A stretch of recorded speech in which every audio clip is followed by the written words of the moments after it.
1542년 12월 스코틀랜드의 한 궁전. 태어난 지 고작 6일이 된 아기 곁으로 화려하고도 빛나는 황금 왕관 하나가 조심스레 놓입니다. 아버지가 갑작스레 세상을 떠나면서 스스로 목조차 가누지 못하는 이 갓난아기가 한나라의 여왕이 된 것이죠. 붉은 금빛 머리카락에 사람을 끌어당기는 매혹적인 눈동자. 당대 유럽의 모든 왕들이 앞다투어 탐냈던 압도적인 미녀. 그녀의 이름은 메리 스튜어트입니다. 그녀는 요람에서 스코틀랜드의 왕관을 썼고 자라서는 프랑스의 왕비가 되었으며 이후 그녀의 죽음을 불러오게 될 잉글랜드의 왕위까지 자신의 것이라 주장하죠. 이렇게만 보면 그녀의 인생은 세상에서 가장 화려하고 고귀한 삶이 보장된 듯 보이시지 않나요? 3명의 남편들과 그녀를 차지하기 위해 목숨을 잃은 남성들까지 있었으니 말이죠. 하지만 이상하게도 가진 것이 그토록 많았던 이 여자는 정작 자기 나라를 단 하루도 온전히 다스려 본 적이 없어요. 그리고 1587년의 어느 이른 아침, 형지 팽관의 서늘한 도끼날 아래서 가장 처참한 죽음을 맞이하게 됩니다. 도대체 무엇이 그녀를 이 끔찍한 처형대로 끌고 온 것일까요? 모든 것을 가졌으나 결국 아무것도 지키지 못했던 여왕. 그녀의 눈부시게 빛나야 할 인생이 왜 이토록 비극적인 결말로 끝나게 된 것인지 메리가 태어나던 그날로 올라가 저와 함께 확인해 보실까요? 1542년 12월 뼛속까지 시린 겨울바람이 몰아치던 스코틀랜드 릴리스고 궁전. 갓 태어난 예쁜 여자아이가 고른 숨을 내쉬며 잠들어 있는 고요한 방 안으로 다급하고 거친 발걸음 소리가 정적을 깨뜨립니다. 북쪽 국경에서 날아든 비보, 아기의 아버지이자 스코틀랜드의 국왕 제임스 5세가 30살의 젊은 나이로 숨을 거두었다는 정갈이었지요. 잉글랜드와의 참혹한 전투에서 패배한 뒤 몸도 마음도 산산조각 나 병상에 누워있던 왕, 그에게 딸이 태어났다는 소식이 닿았을 때 왕이 텅 빈 눈으로 남겼다는 한마디가 전해집니다. 이 나라는 여인으로 시작해서 여인으로 끝나는구나. 스튜어트 왕조는 본래 한 여인이 시집 오면서 왕위를 잇게 된 가문이었기에 자신의 딸대에서 이 왕조의 명운이 영영 끊어질 것이라 내다본 씁쓸한 절망이었을까요? 어쨌든 왕이 숨을 거둔 바로 그 순간 요람 속에 누워 칭얼대던 생후 6일밖에 안 된 아기는 스코틀랜드의 여왕의 자리에 오르게 됩니다. 자기 목조차 제대로 가누지 못하는 갓난아기의 작은 머리맡에 한나라의 무거운 운명이 통째로 얹혀버린 것이죠. 이 아이는 자신이 세상에서 가장 높은 자리에 올랐다는 사실조차 알지 못하는 그저 젖을 찾고 울음을 터뜨리는 무력한 존재에 불과했고 바로 이 완벽한 무력함이 비극의 서막을 엽니다. 군주가 갓난아기라는 사실은 권력에 굶주린 자들에게는 더없이 탐스러운 먹잇감이었어요. 요람 속의 어린 여왕을 손에 넣는 자가 곧 스코틀랜드라는 나라 전체를 삼키는 것이나 다름없었죠. 가장 먼저 서늘한 탐욕의 손을 뻗은 것은 바다 건너 잉글랜드의 왕이었습니다. 6번의 결혼으로 피바람을 일으켰던 그 유명한 헨리 8세였지요. 그는 자신의 어린 아들 에드워드와 갓 태어난 아기 여왕을 짝지어 두 나라를 하나로 집어삼키려는 치밀한 계산을 세웁니다. 말이 천이지 사실상 나라를 통째로 내놓으라는 협박이나 다름없었어요.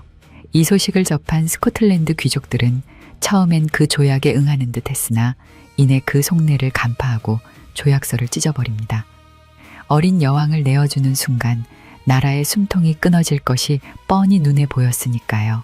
오히려 그들은 이후 오랜 동맹국인 프랑스의 손을 잡기로 방향을 틀어버리죠. 혼인 조약을 거절당한 헨리 8세의 분노는 참혹했어요. 그는 청혼을 거절당한 사내의 투정이라기엔 너무도 끔찍한 피해 보복을 시작합니다. 스코틀랜드 남부로 군대를 몰아넣어 도시를 불태우고 무고한 사람들을 도륙하며 결혼으로 가질 수 없다면 힘으로 빼앗겠다라는 야욕을 드러낸 거예요. 훗날 역사가들이 이 끔찍한 원정에 거친 구애라는 기괴하고도 씁쓸한 이름을 붙였을 정도로 말이죠.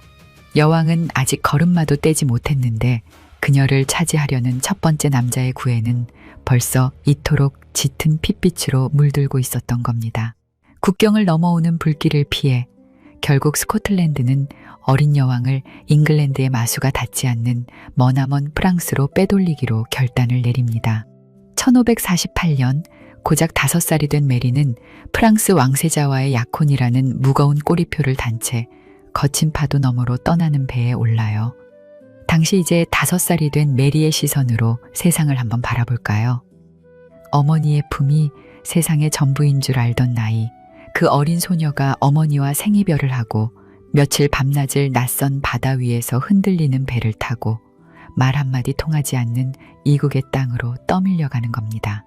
그 캄캄한 배 안에서 아이는 두려움에 떨었을까요?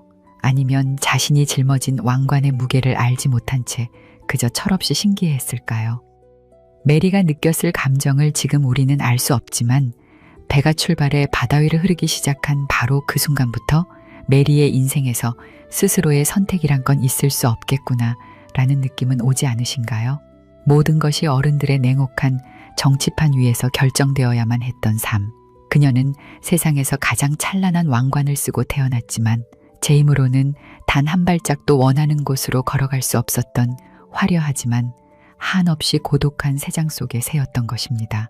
그런데 메리의 어머니는 이 어린 딸을 왜 홀로 프랑스로 보낸 걸까요?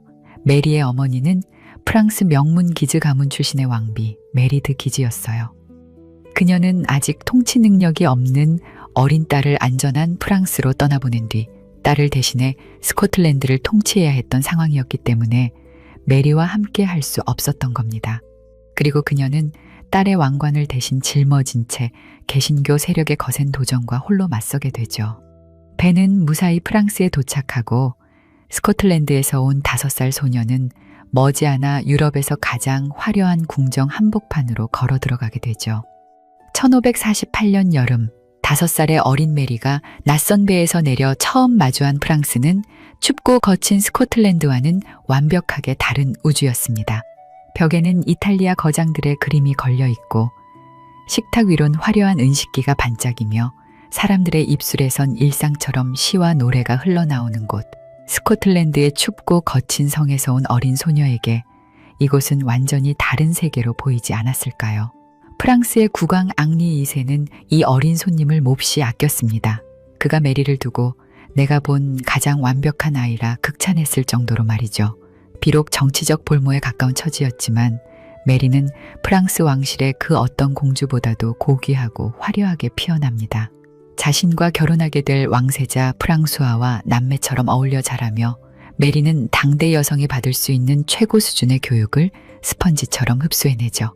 라틴어와 이탈리아어, 스페인어를 자유롭게 구사했고 춤과 승마, 매사냥까지 완벽하게 소화합니다. 13살의 나이에 궁정 귀족들 앞에서 라틴어로 막힘없이 연설을 해낸 소녀. 프랑스 궁정은 장차 이 나라의 안주인이 될 그녀를 가장 완벽한 보석으로 세공하고 있었던 셈이에요. 그리고 이 무렵부터 메리의 압도적인 매력은 유럽 전역으로 퍼져나가기 시작합니다. 180cm에 가까운 큰 키에 붉은 빛이 감도는 금발, 우유처럼 투명한 피부, 그리고 사람을 꼼짝 못하게 끌어당기는 매혹적인 눈동자까지 프랑스 최고의 시인이 그녀를 위해 시를 지었고 외국에서 온 사절들은 본국에 보내는 편지에 그녀의 아름다움을 빠짐없이 적어 넣을 정도였어요. 그런데 오늘날 남아있는 메리의 초상화를 보면 고개를 갸웃하실 분들이 계실 수도 있어요. 우리가 기대하는 절대 미녀의 기준과는 조금 달라 보일 수 있거든요. 하지만 당대의 기록들은 하나같이 그녀의 치명적인 매력을 찬양하고 있습니다. 단순히 이목구비의 생김새를 넘어선 큰 키에서 뿜어져 나오는 우아한 자태와 나긋한 목소리, 사람을 대하는 태도까지 모두 아우르는 그림 한 장으로는 차마 다 담아낼 수 없는 매력이었던 것이죠. 1558년 4월 15살이 된 메리는 파리의 노트르담 대성당에서 왕세자 프랑수아와 세기의 결혼식을 올립니다. 그날 메리가 선택한 웨딩드레스의 색깔은 새하얀 백색이었어요. 당시 프랑스 왕실에서 흰색은 왕비들이 입는 상복의 색이었죠.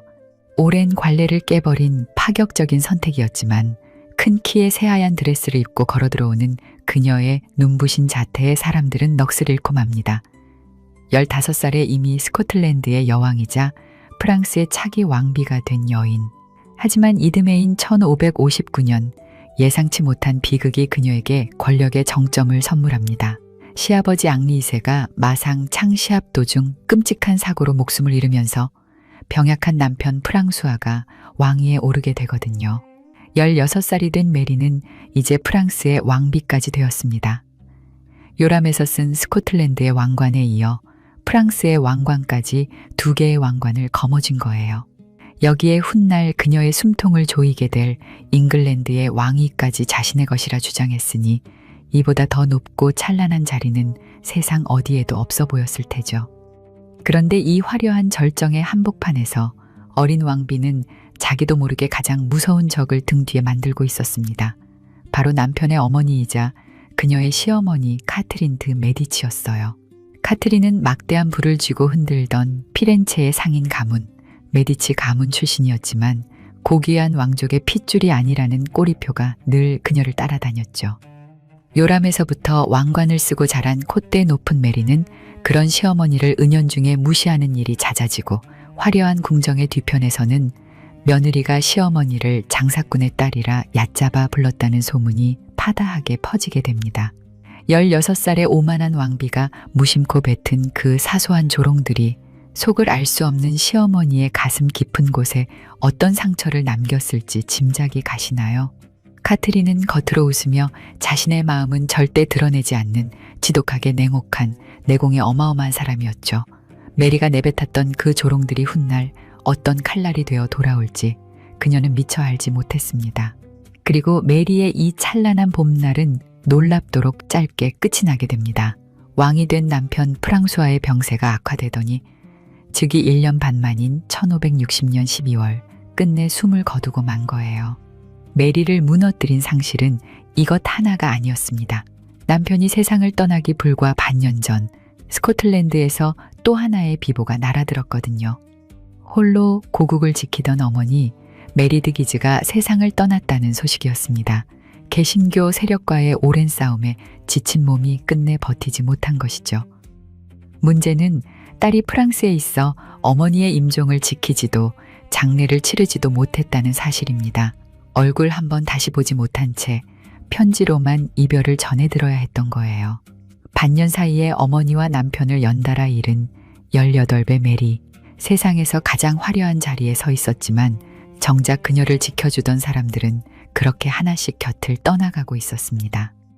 남편의 죽음과 동시에 하루아침에 과부가 되어버린 메리, 이제 18인 그녀가 홀로 남겨지자 프랑스 궁정에서의 메리가 차지하고 있던 위치는 모래성처럼 무너져 내리고 말아요.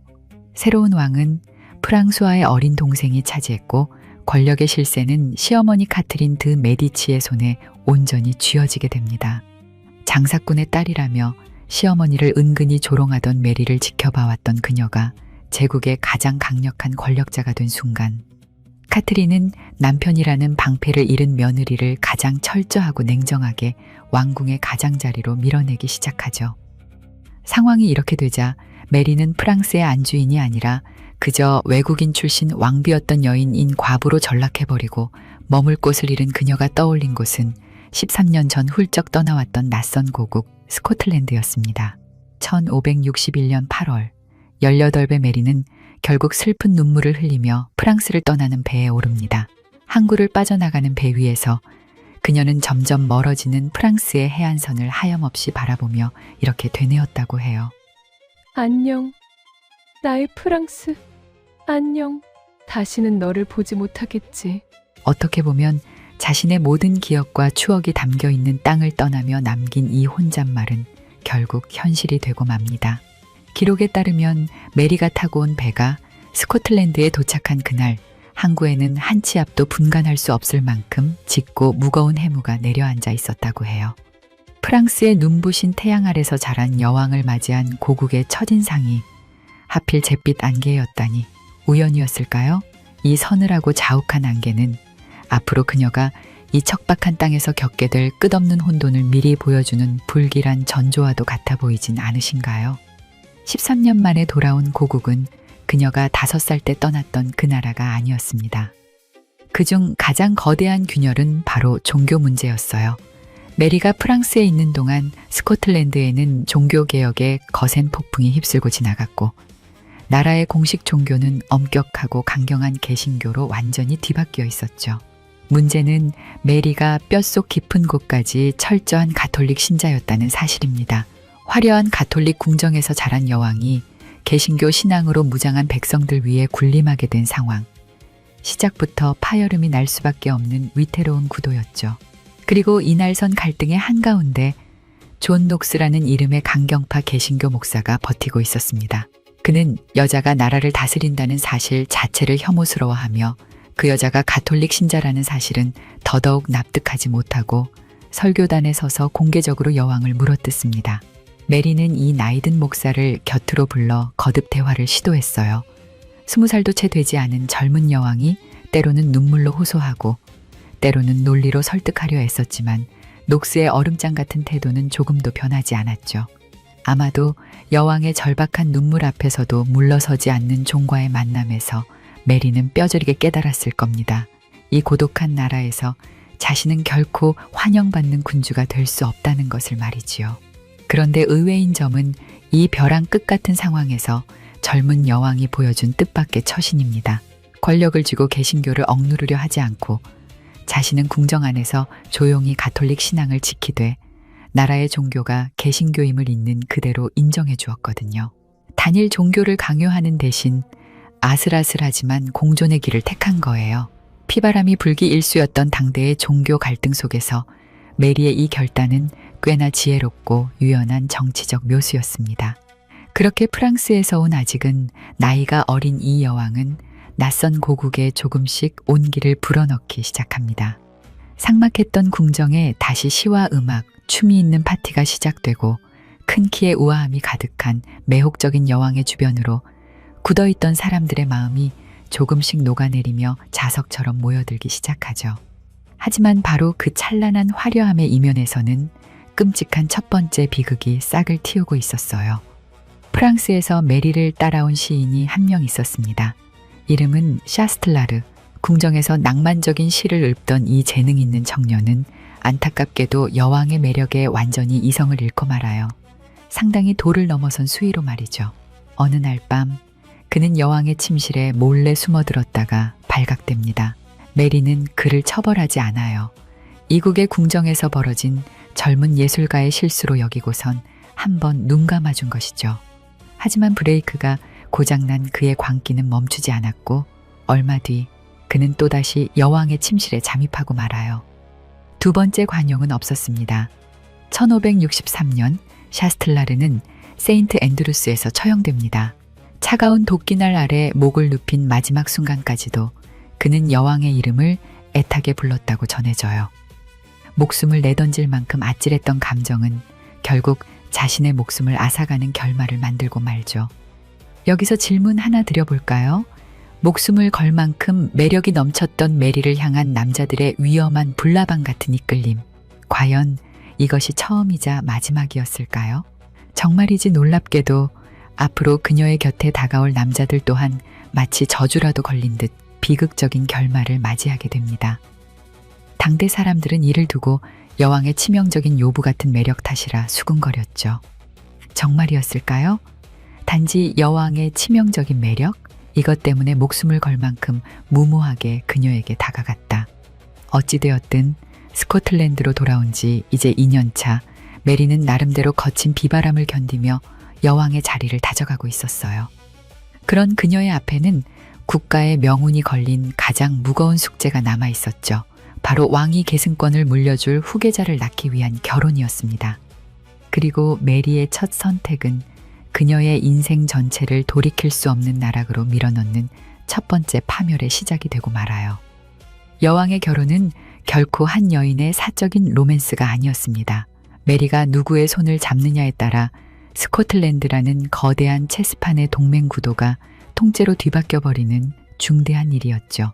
스페인, 프랑스, 오스트리아 등 유럽에 내놓으라 하는 강대국들이 저마다 자국의 왕자를 신랑감으로 밀어넣으며 탐욕스러운 눈독을 들이고 있었습니다. 그런데 정작 젊은 여왕의 마음을 송두리째 빼앗아버린 것은 이 거창한 대국들의 왕자가 아니었어요. 1565년 스코틀랜드 궁정에 한 젊은 사내가 나타납니다. 메리의 사촌이자 잉글랜드와 스코틀랜드 양국의 왕실피를 모두 물려받은 인물, 달리경. 큰 키의 메리와 나란히 섰을 때도 한 폭의 아름다운 그림처럼 잘 어울리는 눈에 띄게 훤칠하고 수려한 외모를 가진 남자였어요. 메리는 이 젊고 매력적인 남자에게 걷잡을 수 없이 빠져듭니다. 달리가 병에 걸려 알아누웠을 때 여왕이 직접 그의 병상을 지키며 극진히 간호할 정도로 말이죠. 그 모습을 지켜본 잉글랜드 대사가 본국의 여왕이 달리에게 완전히 마법에 걸린 듯 마음을 빼앗겼다고 보고할 만큼 그녀의 사랑은 맹목적이었습니다. 잠시 여러분이 메리의 입장이 한번 되어보시겠어요? 22살의 젊고 아름다운 여왕. 하지만 생후 엿새 만에 왕관을 쓴 이후로 단 한 번도 자신의 운명을 스스로 골라본 적 없는 여인입니다. 5살 때는 어른들의 정치적 계산에 떠밀려 얼굴도 모르는 프랑스 왕세자와 맺어졌었죠. 그런데 지금 난생 처음으로 자신의 심장을 미친 듯이 뛰게 하는 남자가 눈앞에 나타난 거예요. 눈부시게 잘생기고 자신처럼 고귀한 왕가의 피까지 흐르는 남자. 모든 신하들이 결사 반대하고 바다 건너 잉글랜드의 엘리자베스 여왕마저 펄쩍 뛰며 말리는 결혼이긴 했지만 만약 여러분이 당시의 메리 여왕이었다면 어떤 선택을 하셨을까요? 그녀는 세상 모든 사람의 반대를 무릅쓰고 이 사랑을 밀어붙이고 그해 7월 부부의 연을 맺게 됩니다.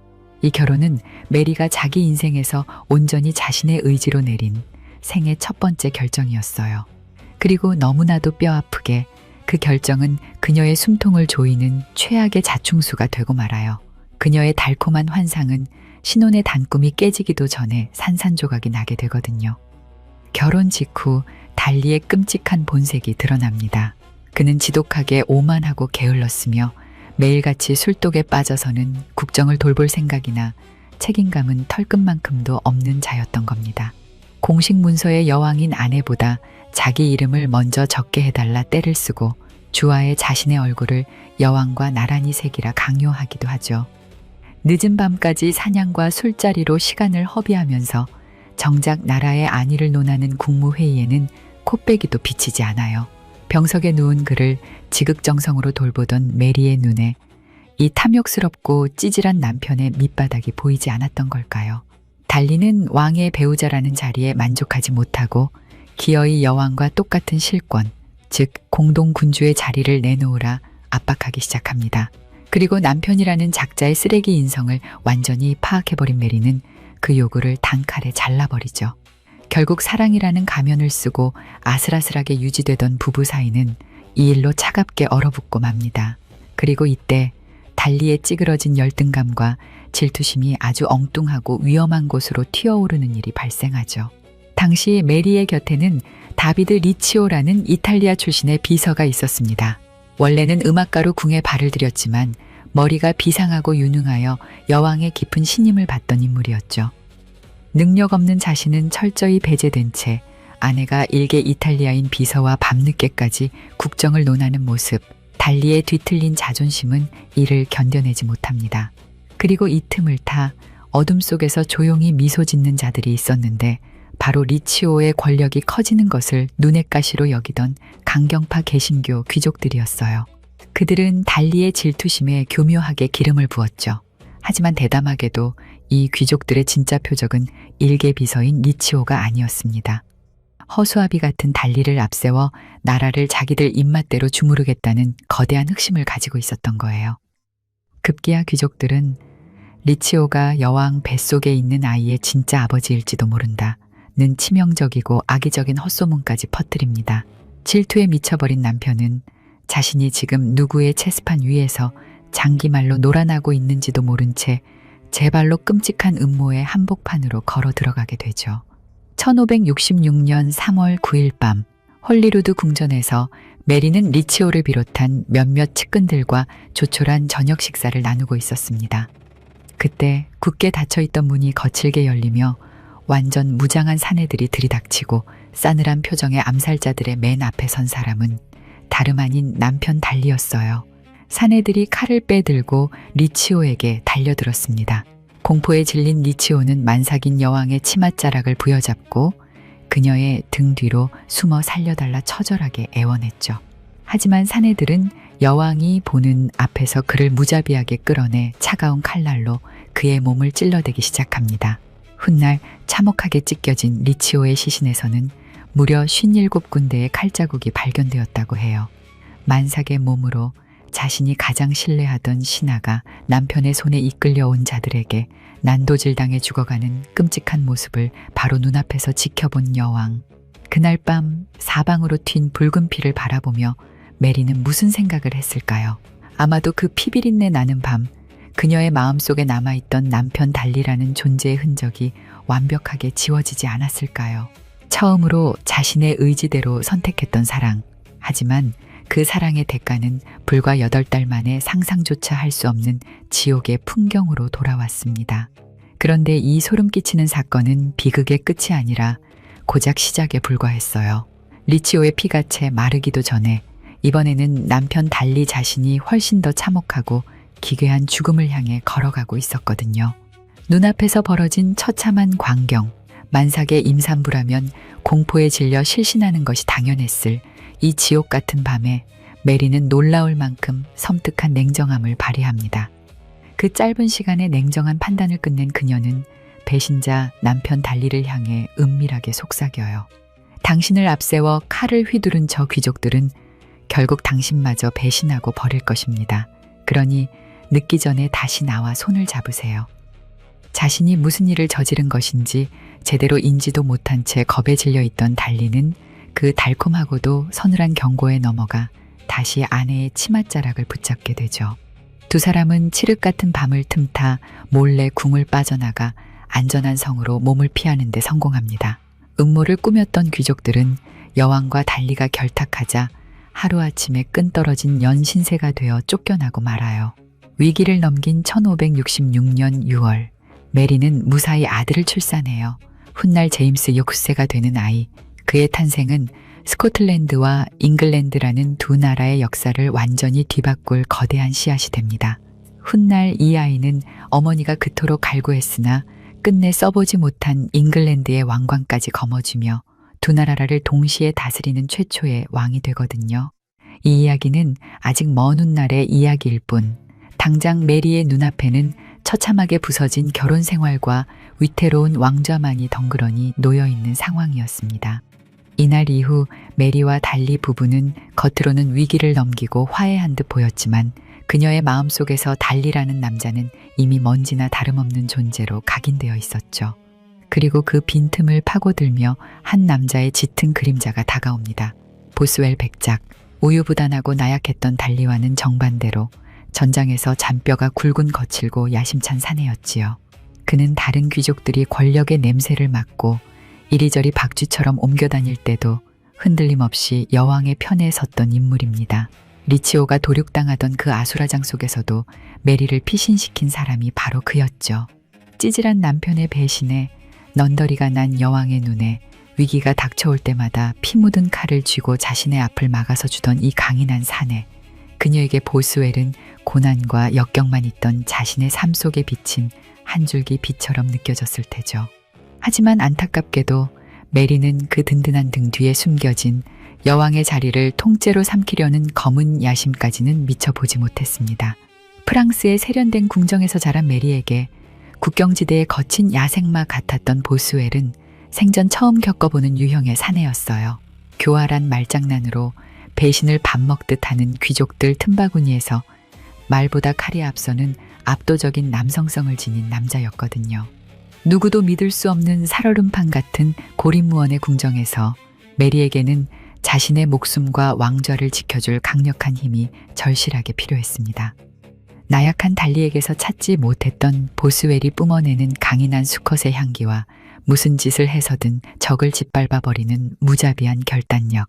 여왕은 그가 자신이 기댈 수 있는 유일한 방패라 믿게 되죠. 실상은 그녀의 모든 것을 통째로 삼키기 위해 입을 벌리고 있는 가장 거대한 덫이라는 사실을 꿈에도 모른 채 말입니다.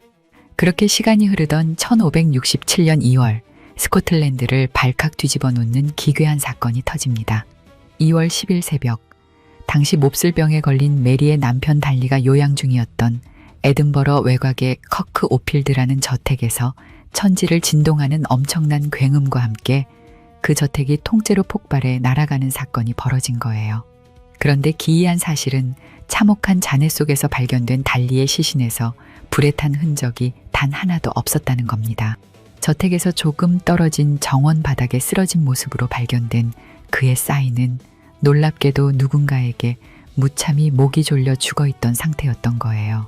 즉, 굉음을 낸 폭발은 그저 살해를 감추기 위한 거대한 연극이었고 그는 도망치려다 암살자들의 손에 처참하게 교살당한 것이었죠. 그리고 이 기괴한 살인극의 배후로 사람들의 시선은 단 한 사람을 향합니다. 바로 보스웰이었어요. 한 나라의 국서가 머무는 왕실의 저택을 통째로 날려버릴 만큼 엄청난 화약을 동원한 이 전대미문의 폭탄 테러는 에든버러 전체를 공포의 도가니로 몰아넣습니다. 시신이 발견된 현장의 풍경은 더욱 기괴했죠. 달리는 화마를 피해 얇은 잠옷바람으로 정원까지 도망쳤지만 그의 곁에는 누군가 일부러 남겨둔 듯한 단검과 밧줄, 그리고 의자 하나가 덩그러니 놓여 있었거든요. 이 기묘한 흔적들은 단순한 암살을 넘어 그를 사냥하듯 철저히 쫓아가 목을 졸랐다는 끔찍한 조롱에 가까웠어요. 날이 밝자마자 스코틀랜드의 뒷골목에는 여왕과 보스웰을 향한 저주 섞인 전단지가 눈보라처럼 흩뿌려지기 시작합니다. 국서를 무참히 도륙한 살인마와 그것을 묵인한 탕녀, 한때 여왕의 아름다움에 찬사를 보내던 백성들의 입에서 이제는 입에 담기조차 끔찍한 의심과 경멸이 쏟아져 나오기 시작한 겁니다. 여기서부터 메리의 인생은 브레이크가 고장나버린 끔찍한 내리막길로 곤두박질치기 시작해요. 달리 살해의 유력한 용의자로 지목된 보스웰은 미리 계획되어 있던 형식적인 엉터리 재판을 거쳐 뻔뻔하게 무죄로 풀려납니다. 그런데 이 재판 이후 당대 사람들도 후대의 역사가들도 경악을 금치 못하는 미스터리한 일이 벌어지게 됩니다. 메리가 보스웰과 세 번째 결혼식을 올린 거예요. 자신의 남편을 교살한 유력한 용의자와 남겨진 아내가 부부의 연을 맺는다. 여러분은 이 기막힌 상황을 어떻게 받아들이시겠습니까? 이 결혼을 두고 400년이 넘게 흐른 지금까지도 첨예한 논쟁이 이어지고 있죠. 한쪽에서는 메리가 보스웰에게 맹목적으로 빠져서 남편의 암살을 묵인 혹은 공모했다고 말이죠. 그 증거로 제시된 것이 이른바 은상자 속 편지, 캐스킬 레터였습니다. 메리가 보스웰과 암살을 모의했다는 내용이 담긴 이 편지들은 그녀를 희대의 악녀로 만드는 완벽한 증거가 되어주죠. 하지만 다른 한쪽에서는 이 모든 것이 메리를 왕좌에서 끌어내리려는 정적들이 꾸며낸 새빨간 위조 문서라고 반박합니다. 실제로 편지의 원본은 감쪽같이 사라졌고 보스웰이 병력을 동원해 메리를 자신의 성으로 강제 납치하여 겁탈한 뒤 억지 결혼을 올렸다는 정황도 존재하니까요. 이 결혼은 메리가 스스로 선택한 사랑이었을까요? 아니면 권력자들의 칼부림 속에 힘없는 여왕이 당한 강압적인 유린이었을까요? 그날의 진실이 무엇이었는지 우리는 알 수 없어요. 하지만 진실이 무엇이든 간에 이 세 번째 결혼은 메리의 숨통을 끊어버리는 완벽한 명분이 되어버립니다. 남편을 잔인하게 죽여버린 남자와 한 침대를 쓰는 여왕. 스코틀랜드 귀족들이 폭동을 일으키기에 이것만한 먹잇감은 없었거든요. 1567년 6월 카버리 힐에서 귀족 반란군과 마주선 메리. 하지만 전투는 벌어지지 않았어요. 도덕성을 잃어버린 여왕을 위해 피를 흘리려는 병사는 없었으니까요. 자신의 곁을 지키던 병사들이 전의를 잃고 흩어져가는 모습을 본 메리는 승산이 없음을 직감하고 단 하나의 조건을 걸고 반란군 앞에 무릎을 꿇습니다. 보스웰만은 무사히 보내달라. 그것이 두 사람의 마지막이었어요. 보스웰은 이후 덴마크로 도망쳤다가 붙잡혀 감옥에서 비참하게 생을 마칩니다.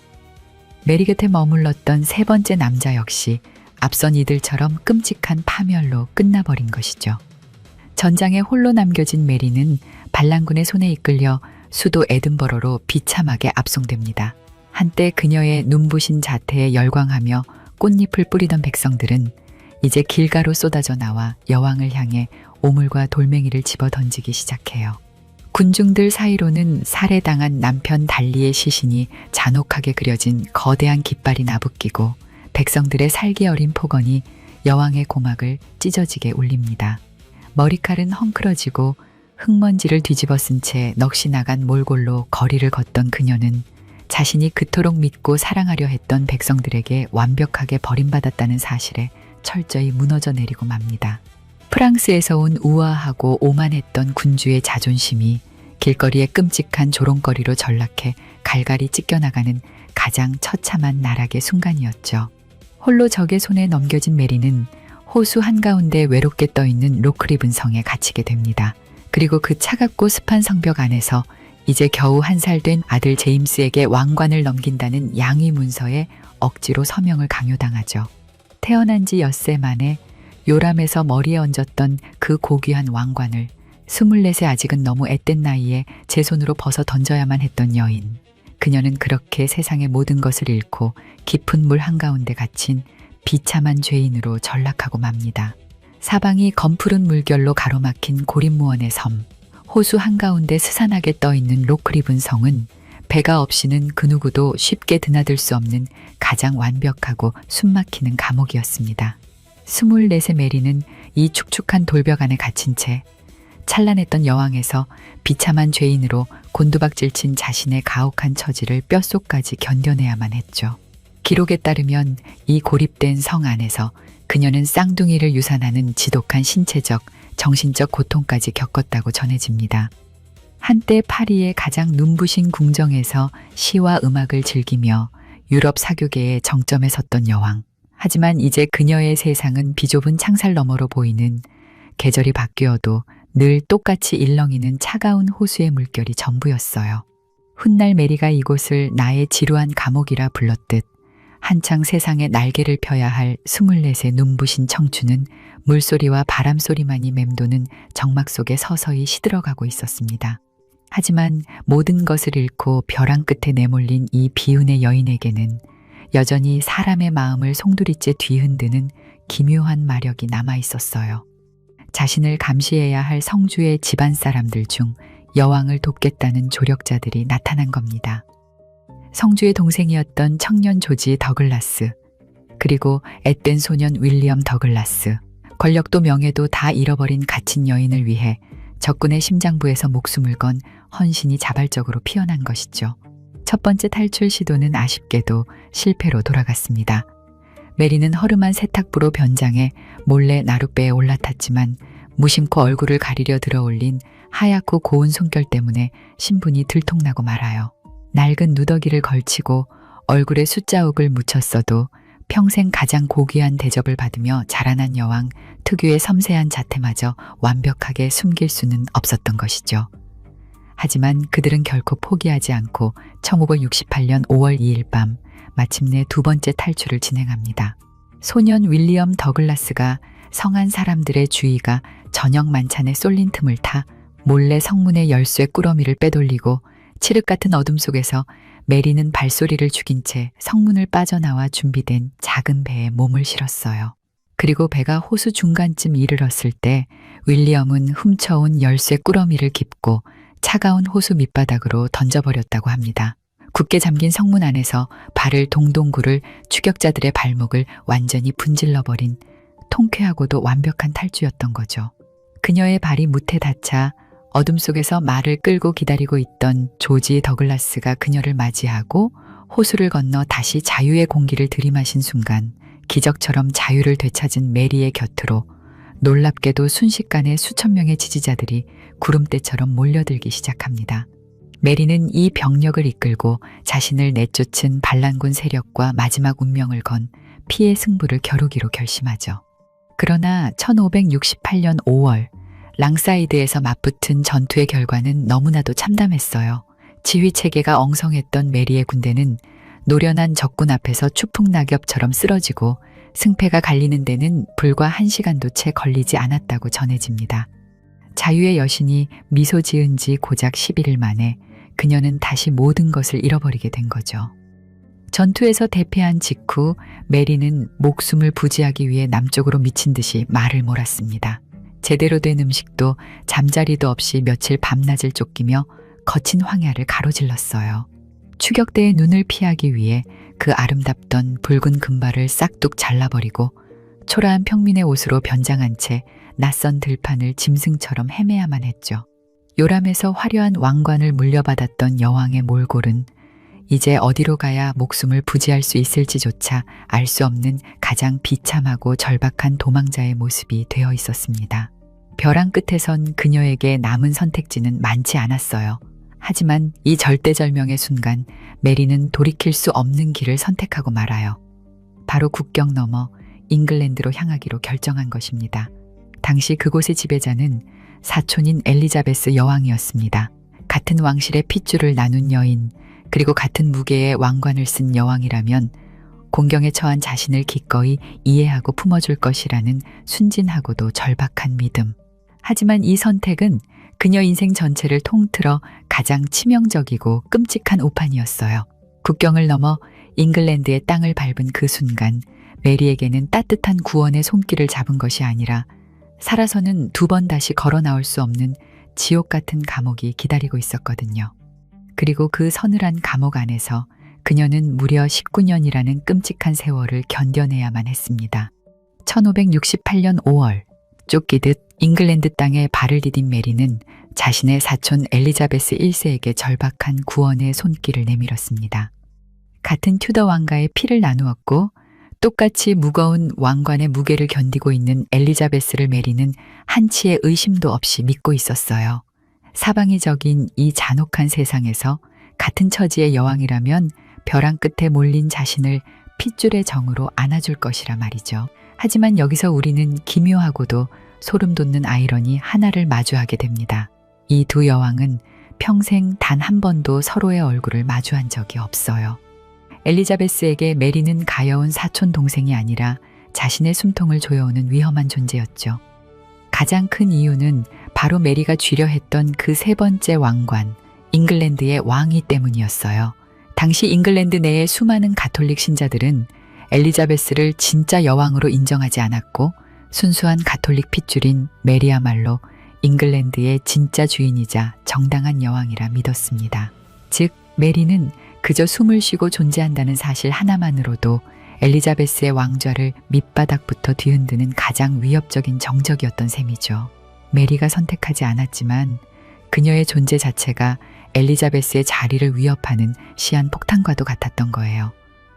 그리고 엘리자베스의 입장에서 자신의 목을 노리는 메리를 자유롭게 풀어둘 수는 없었죠. 그렇다고 이웃나라의 군주이자 피를 나눈 사촌을 함부로 처형할 명분도 없었습니다. 결국 엘리자베스가 택한 가장 잔혹하고도 교묘한 해결책은 그녀를 영원히 가두어두는 것이었어요. 메리는 정식 재판도 뚜렷한 기한도 없이 잉글랜드의 축축한 성들을 전전하며 갇힌 새 신세가 됩니다. 그렇게 시작된 감금 생활이 자그마치 19년이었어요. 19년, 긴 시간 동안 메리는 철저히 세상과 단절되었습니다. 25의 눈부셨던 젊음은 잿빛 성벽 안에서 서서히 곰팡이처럼 발해갔고 44의 중년이 될 때까지 그녀는 단 한 번도 자유의 공기를 마시지 못하죠. 인생에서 가장 찬란하게 빛나야 할 20년의 청춘을 그저 창살 너머의 하늘만 바라보며 증발시켜버린 겁니다. 하지만 갇혀있는 동안에도 메리는 결코 체념하지 않았어요.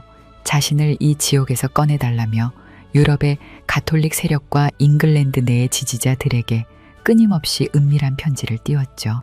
그리고 그녀의 이 간절한 구원 요청을 미끼로 엘리자베스를 암살하고 메리를 왕좌에 앉히려는 거대한 역모가 쉼없이 꿈틀대기 시작합니다. 그 마지막 불꽃이 바로 1586년에 발각된 베빙턴 음모였습니다. 엘리자베스를 척살하겠다는 지지자들의 계획. 그런데 메리는 알지 못했습니다. 이 모든 음모가 처음부터 엘리자베스의 치밀한 첩보망 위에서 조종당하고 있었다는 사실을 말이죠.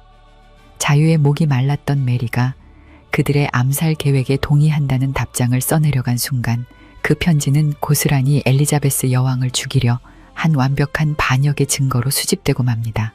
그녀는 제 손으로 자신을 단두대로 끌어올릴 사형 선고문에 치명적인 서명을 해버린 셈인 거였죠. 결국 이 편지 한 장으로 19년에 팽팽했던 줄다리기는 끝이 나고 메리는 반역죄를 뒤집어쓰고 차가운 재판정에 서게 됩니다. 한나라의 주권자인 여왕이 타국의 법정에서 심판을 받는다는 것은 역사상 유례가 없는 치욕이었죠. 메리는 나는 잉글랜드의 신하가 아니니 당신들의 법으로 나를 심판할 권리가 없다. 라며 피를 토하듯 항변했지만 승자의 법정에서 패자의 외침은 공허한 메아리일 뿐이었습니다. 판결은 참수형이었습니다. 엘리자베스 여왕은 사형 집행 문서에 서명하기 전 오랜 시간 펜을 쥔 채 덜덜 떨며 주저했다고 전해집니다. 아무리 정적이라 해도 같은 왕의 피를 나눈 사촌이었고 군주가 군주를 처형한다는 불길한 선례를 남기는 것이 두려웠을 테니까요. 하지만 결국 권력의 냉혹함은 핏줄의 정을 이기고 엘리자베스는 서명란에 마침표를 찍습니다. 1587년 2월 8일 새벽 포더링게이 성 검은 천이 씌워진 단상 위로 44세 메리가 조용히 무릎을 꿇고 앉습니다. 사형 집행인이 겉옷을 벗겨내자 그 안에서 핏빛처럼 새빨간 드레스가 섬뜩하게 자태를 드러내죠. 가톨릭에서 붉은색은 신앙을 위해 목숨을 바친 순교자를 상징합니다. 메리는 자신의 죽음이 단순한 반역자의 최후가 아니라 숭고한 순교임을 세상에 각인시키기 위해 마지막 순간까지 치밀하게 하나의 거대한 메시지를 기획했던 거예요. 하지만 그녀의 그 마지막 순간까지도 세상은 그녀의 편이 되어주지 않습니다. 처형을 맡은 망나니의 도끼질이 한 번에 목을 베지 못하고 뒤통수를 빗맞췄고 2번, 3번의 끔찍한 난도질이 이어지고 나서야 비로소 그녀의 생이 마감되거든요. 세상의 모든 것을 쥐고 태어났던 이 눈부신 여인은 어쩌다 이토록 참혹하게 모든 것을 잃고 이 새벽의 형장으로 끌려온 것일까요? 자신이 태어난 한 스코틀랜드 정당한 왕관의 주인이었음에도 그녀에게 낯설고 적대적이었으며 프랑스의 영광은 남편의 죽음과 함께 신기루처럼 사라졌고 잉글랜드는 그녀의 청춘을 갉아먹은 거대한 무덤이 되어버렸죠. 그리고 그녀의 목을 벤 것은 그녀가 그토록 갈구했으나 끝내 손에 쥐지 못한 그 3번째 왕관의 나라였습니다. 갖지 못한 권력을 향한 맹목적인 갈망이 결국 스스로의 명줄을 끊어놓은 걸까요? 그런데 역사는 이 비극의 끝자락에 소름 돋을 만큼 기막힌 반전 하나를 숨겨두었어요. 메리가 평생을 바쳐 쫓았던 잉글랜드의 왕관. 그 왕관은 엘리자베스가 후사 없이 세상을 떠난 뒤 결국 누구의 머리 위에 씌워졌을까요? 바로 로크리븐 성에서 어머니가 눈물로 왕관을 넘겨주어야만 했던 갓난아기 메리의 아들 제임스였습니다. 어머니가 지켜내지도 쟁취하지도 못한 스코틀랜드와 잉글랜드라는 두 강대국을 하나로 통합하며 그 모든 왕관을 한 몸에 쓰게 된 최초의 군주가 된 것이죠. 죽음의 문턱에서 어머니가 놓아야 했던 그 아쉬움이 아들의 시대에 이르러 거대한 제국으로 만개하는 극적인 마침표를 찍은 것입니다. 메리 스튜어트의 진짜 비극은 남들이 그녀의 운명을 쥐고 흔들었다는 데 있지 않아요. 오히려 그 반대였죠. 타인이 정해준 궤도를 따를 때 그녀는 가장 안전하고 빛나는 군주였습니다. 프랑스의 왕비로 머물던 시절까지 그녀의 삶은 어른들의 설계도 위에 있었지만 완벽에 가까워 보였어요. 시어머니 메디치에 대한 처신이 달랐더라면 그녀의 프랑스 생활은 어쩌면 유지될 수도 있었을 테고요. 하지만 고국으로 돌아온 그녀가 왕좌에 올라 스스로 남편을 고르고 자기 뜻대로 승부수를 던지기 시작한 순간부터 모든 것이 어긋나기 시작합니다. 내 인생의 주인이 내가 되겠다는 그 맹렬했던 주체성이 결과적으로 그녀를 단두대로 이끈 가장 치명적인 독이 되고 말았던 거예요. 만약 여러분이 메리였다면 그녀의 삶을 뒤흔든 수많은 갈림길 중 어느 지점에서 다른 선택을 하셨을까요? 달리라는 치명적인 오답을 피해갔을까요? 보스웰의 손을 뿌리쳤을까요? 아니면 절망의 순간 잉글랜드 국경을 넘지 않고 다른 문을 두드렸을까요? 떠오르는 한순간이 있으시거나 궁금하신 역사적 인물이나 사건이 있으시다면 댓글로 살짝 남겨주시고 지금까지 호기심사록이었습니다. 감사합니다.